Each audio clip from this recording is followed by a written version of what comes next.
your time here, lads. I'm up here with a simple message, and that message is action. So, we come here to these protests, we have thousands of people, and we walk away from these protests and we say, what happens next? That's not up to the people up here speaking, that's up to every one of us standing out there.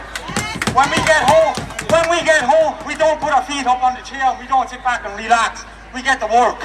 You identify your civil servants, you identify your money men, not just your politicians. You identify your next door neighbour, you identify the NGOs, you identify all of those traitors, and you shun them in your communities. You turn up outside their doors, outside their offices, and you don't move. Because the simple fact here is that the power of the people in here is the will of the Irish, and we know for a fact the will of the Irish will never be broken. It has never been broken before, and it will never be broken in the future.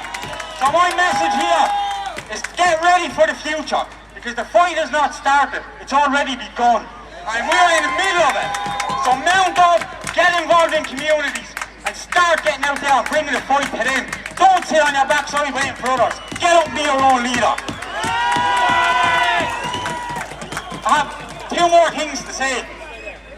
We need to look back in time here, not just into the future. And we need to look back at the mass genocide that was attempted on our people through death jabs. There's plenty of people that are willing to speak about it, and we need to hear those people. What we also need, we need action from the people behind that.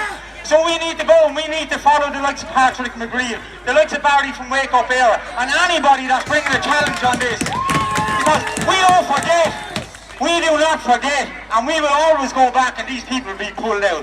And as for the future, we are the holders of our own destiny, lads.